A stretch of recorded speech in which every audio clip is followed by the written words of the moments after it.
YTN 라디오 생생경제 함께하고 계십니다. 열심히 공부해서 좋은 주식에 좋은 투자를 하는 방법을 배우는 시간입니다. 주식연구소. 자, 오늘도 연세대학교 국제대학원 이남우 교수 화상연결로 만나겠습니다. 교수님 안녕하세요. 네, 안녕하세요. 교수님 지금 미국에 계셔서 지금 저희가 미국에 계신 교수님을 화상 연결로 만나 뵙고 있는데 아니 요즘 미국 코로나 확진자가 굉장히 늘어서 상황이 심각하다는 뉴스를 저희가 지금 접하고 있거든요. 교수님이 느끼시기에도 좀 그런가요? 그러니까 여기서 최근에 조금 이제 그 확진자 수가 많이 늘어나서 그래서 이제 네. 국내 상황하고는 좀 반대죠. 국내는 오늘 보니까 4천 명 이하로 내려갔고 사회적 거리 두기도 조금 완화하는 것 같은데 그래서 네. 이제 지난주에 제가 이제 뉴스를 챙기다 보니까 KBS에서 그 존스 홉킨스 의대 대학 통계를 갖고 미국 일일 확진자가 140만 명에 달했다. 이제 그런 그 기사가 있었는데 네. 제가 약간 요거를 정정을 하면 이제 아마 그 주말 통계가 이제 하루에다 그 잡혀서 그렇고 이제 미국은 코로나 확진자 수를 따질 때 일주일 평균치를 봅니다. 왜냐면 하루하루 이제 음. 변동이 좀 심하니까. 그래서 네. 정확한 통계는 요즘 한 뭐 1, 2주 사이에 거의 매일 평균 한 80만 명 정도 음. 확진자가 생기는 건 사실이고, 네. 그것과 아울러서 이제 그 병원에 입원하는 환자 수도 최근에 많이 증가해서 조금 병실이 일부 대도시는 좀 빡빡하다. 이제 그런 우려의 음. 목소리가 있는데, 반면에 사망자 수는 과거 정점, 그러니까 지난 그 코로나의 피크가 1년 전, 그러니까 1년 전 겨울이었거든요.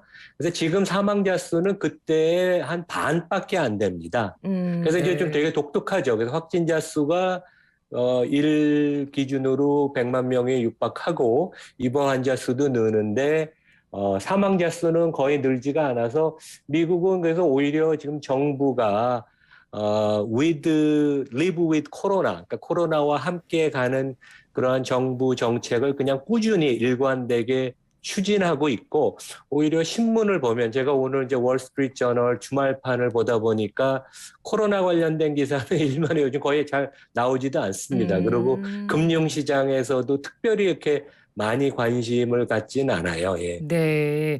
교수님께서 지금 미국 현지에 계시기 때문에 저희가 코로나 상황을 좀 여쭤봤고 지금 굉장히 자세하게 대답해 주셨는데 코로나 변수가 왜 금융시장에 크게 영향을 미치지 않는 걸까요?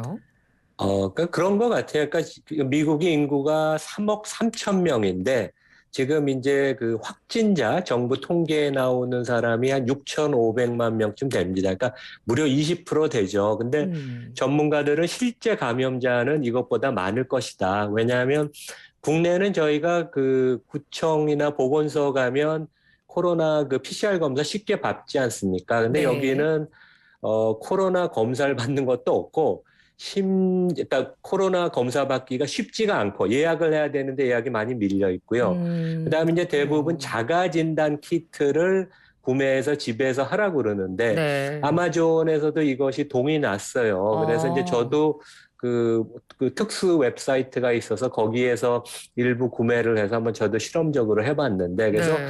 그 왜 이런가 하면 그 이제 대도시는 미국도 거의 뭐 그 접종 완료한 사람들이 많습니다. 성인들은. 그래서 오미크론은 전파력은 높지만 거의 대부분의 사람이 그러니까 미열, 그러니까 감기 정도 증상으로 다 끝나요. 그래서 병원에도 안 음. 가고 공식적인 테스팅도 안 하고 집에서 타이레놀 먹으면서 한 1, 2주 쉬면서 다 낫거든요. 네. 그래서 어떻게 보면 미국이 정부 정책을 이런 식으로 가닥을 잡았고 그것을 꾸준히 밀고 나가는 것 같습니다. 그리고 아 자기들 그렇군요. 판단이 사망자가 늘어나지 않으니까 이것은 관리 가능하다. 그래서 지금 주가가 미국이 최근 1, 2주 동안 조정을 받았지만 네. 그것은 금리 상승에 대한 우려지 코로나에 대한 그 아. 확산 우려로 주가가 빠진 건 아니에요. 그래서 지금 월간은 하여간 코로나에 대해서 관심도는 최근에 많이 떨어졌습니다. 네. 알겠습니다. 자, 이제 본격적으로 오늘의 주제로 넘어가서 지난주에 이제 미국이 4분기 기업 실적 시즌을 발표하는 걸 이제 시작을 했고 삼성전자도 얼마 전에 이제 지난해 4분기 잠정 실적을 발표를 했는데 자, 일단 4분기 미국과 한국의 실적은 어떻게 평가하십니까? 그러니까 삼성전자가 잠정 실적이긴 하지만, 그러니까 매출액하고 영업이익만 가르쳐 주거든요. 근데 전 세계 대기업 중에서 가장 발표가 빠릅니다. 그러니까 그 점에서는 상당히 높게 쳐줘야 되죠. 시장 입장에서는 네. 불확실성을 없애주니까. 근데 이제 미국은 한국보다 조금 그 분기 실적을 빨리 발표를 해서 작년 12월에 마감한 4분기 실적이 지난주 말부터 이제 발표되기 시작했습니다. 그래서 뭐 미국의 대표적인 은행인 뭐 JP 모건, 시티그룹, 뭐 웰스 파고, 그다음에 전 세계에서 가장 큰 자산운용사인 그 블랙록도 실적을 발표했거든요. 그래서 네. 지금 전반적으로 월가의 기대치는 3분기보다는 그 기업이익 증가율이 둔화되지만 3분기에 음. 기업이익이 한 40% 전년 대비 증가했습니다. 근데 4분기에도 한 20% 이상 증가할 것을 기대하는데 뭐 결과는 봐야 되겠죠. 가장 중요한 그 회사들, 그러니까 우리가 보통 얘기하는 빅테크, 애플, 아마존, 마이크로소프트, 페이스북, 뭐 알파벳 이런 데들이 이제 2월 말, 3월 초에 대부분 실적을 발표합니다. 그때가 네. 가장 이제 저희가 관심을 기울여야 할 시점인 것 같아요. 음. 알겠습니다. 자, 요즘 이제 또 이 ETF 열기가 워낙 대단해서 오늘 또 이 부분에 대해서 저희가 좀 중점적으로 포커스를 맞춰서 공부를 하려고 하는데, 뭐 요즘 미국 주식도 관심이 있으신 분들이 많으시고, 뭐 그래서 개별 종목을 뭐 본인이 공부해서 투자하는 분들도 계시겠습니다만, 아무래도 미국 주식 같은 경우는 국내 주식보다는 정보도 좀 떨어지고 약간 불안한 면이 있다 보니까 ETF를 굉장히 요즘 많이 관심을 가지시는 것 같더라고요. 그렇죠? 네, 그러니까 ETF가 일반적인 개인 투자가분들이 시간이 없거나 아주 그 내가 정성을 들여서 내 종목을 관리하기 어려우면 시장 ETF나 업종 테마별 ETF를 사는 게 좋은 방법입니다. 그리고 네. 연 관리 수수료가 보통 자산운용사가 운영하는 데는 운영 판매 수수료가 연 1% 이상 뛰어가거든요. 근데 음. 보통 ETF는 그것의 한 5분의 1, 6분의 1 수준밖에 안 뛰어가니까 되게 뭐 절약을 할 수 있죠. 그래서 제가 통계를 봤더니 우리 서학개미들이 미국에 상장돼 있는 ETF에 총 투자한 금액이 작년 말 기준으로 한 7조 원 되더라고요. 그러니까 네. 상당히 금액 기준으로 많죠. 그래서 이제 네. 제일 많이 투자한 게 이제 저희가 워낙 IT 기업을 좋아하니까 그래서 그 QQQ라는 이제 나스닥을 추종하는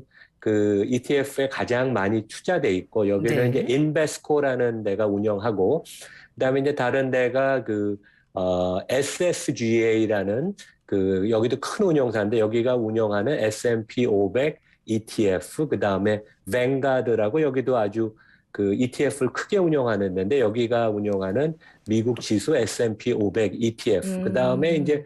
블랙록이라고 세계 최대의 자산 운용사가 ETF 시장의 그 한 35% 마켓 시어를 갖고 있습니다. 네. 국내에는 오히려 인베스코, QQQ 이런 것보다 좀 덜 알려져 있는데 이제 여기가 ETF 하는 것 중에 국내 투자가들한테 상당히 친밀한 게 그 속스, SOXX라고 미국의 그 반도체 지수를 추종하는 상장 지수 펀드예요. 여기는 네. 꽤 투자를 많이 하셨죠. 근데 국내에서는 이게 아마 기관들을 위주로 많이 비즈니스를 하다 보니까 개인들은 그렇군요. 이제 다른 데를 많이 하고 블랙록이 운영하는 iShares라는 ETF를 많이 안 하는데 전 네. 세계에서 가장 1등을 하는 회사입니다, 여기가. 어.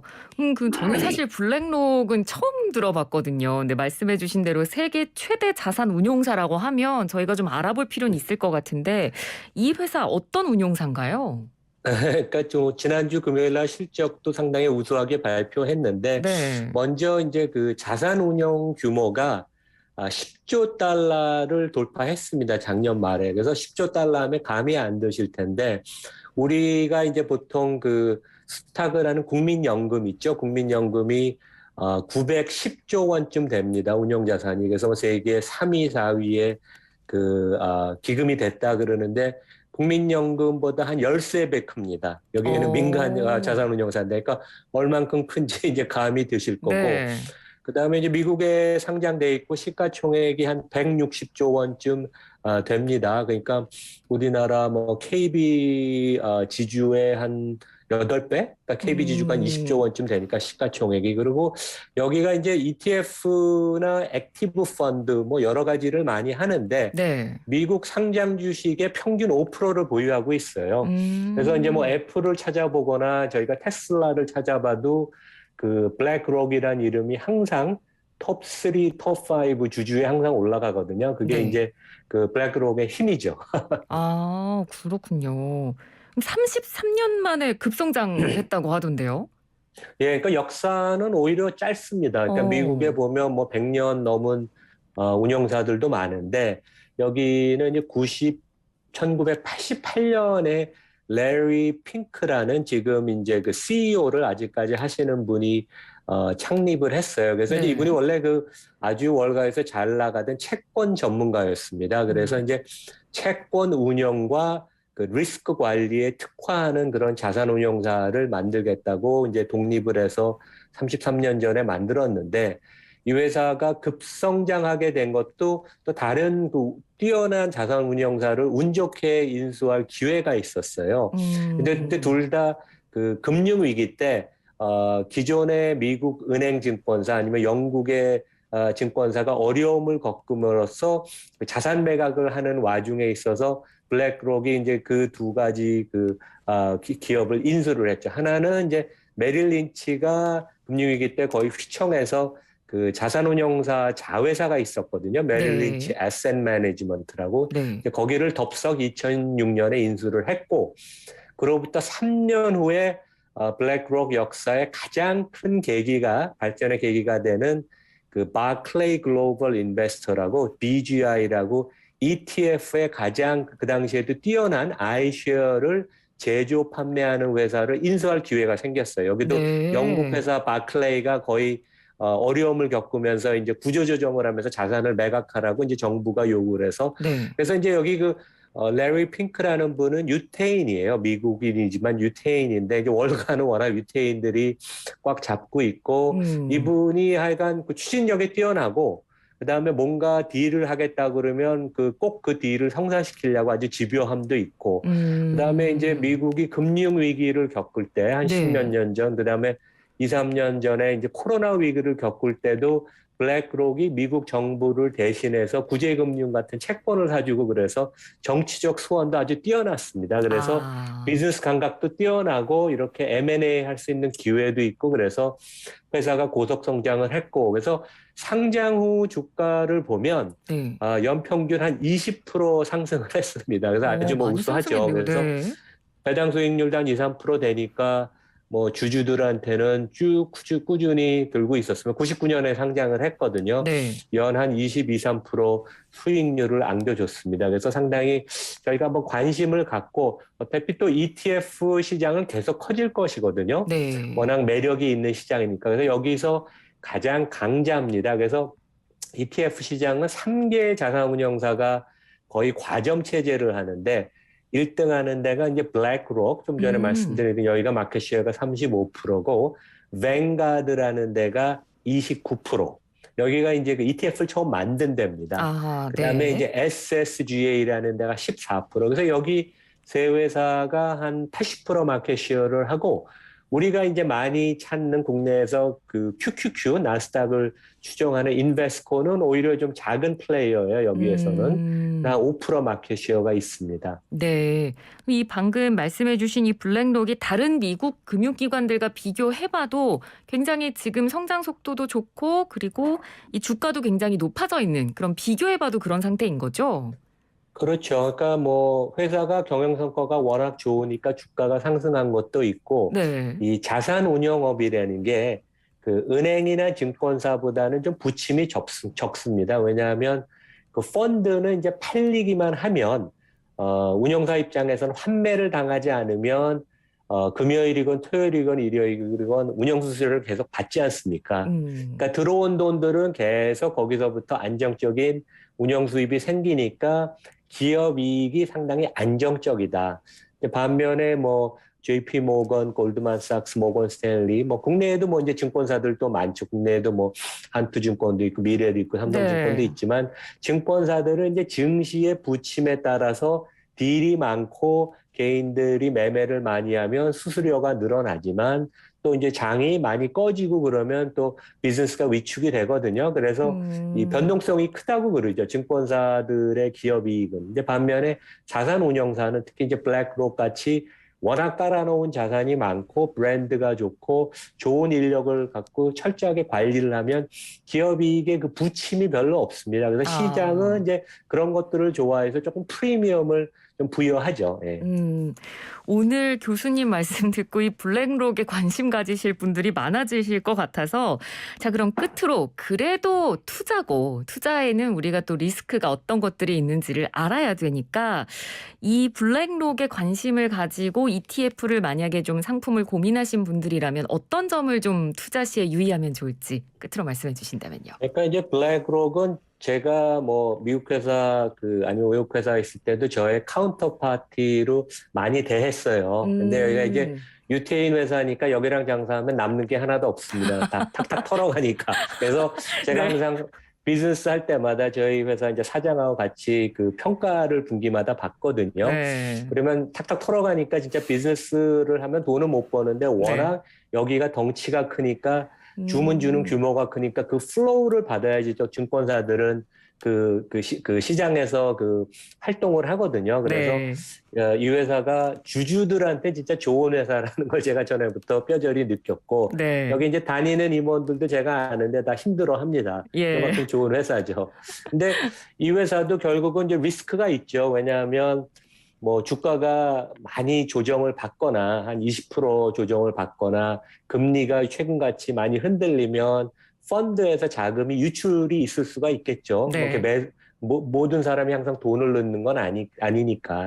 그리고 이제 펀드 시장에는 구조적으로 수수료 인하 압력이 계속 있습니다. 근데 이제 음. 블랙록은 ETF 같은데 워낙 수수료가 낮기 때문에 상대적으로 그 인하 압력에 대한 노출이 좀 적고 네. 그다음에 자산운용업도 금융산업이니까 규제산업이에요. 그래서 그렇죠. 결국 워싱턴의 의회에서 그 의원들이 어떻게 규제를 할까 항상 그런 얘기가 항상 있거든요. 그리고 네. 이번에 바이든 행정부에서는 조금 월가를 좀 더 그 컨트롤을 해야 되는 게 아닌가 음. 그런 매파적인 좀 그 성향이 좀 있고 그다음에 이제 이 회사가 조금 또 너무 홍보를 잘하는 게 우리가 뭐 ESG의 메인 플레이어라고 이제 홍보를 하는데 제가 뭐 20년 넘게 블랙록이랑 비즈니스를 해봤지만 여기가 뼈 깊이 그 ESG가 녹아 있는 회사는 아니거든요. 그래서 조금 이런 건 너무 음. 과장 홍보를 하면 나중에 그런 부분이 현실적으로 이제 드러나면 조금 이제 불리할 수도 있고 그다음에 이제 모든 우수한 회사가 그렇듯이 뭐 테슬라가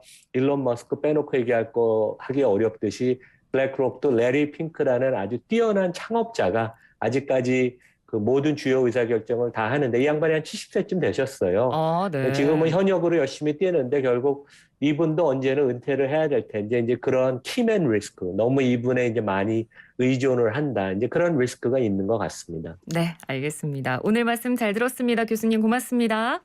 네, 감사합니다. 네, 지금까지 연세대학교 국제대학원 이남우 교수였습니다.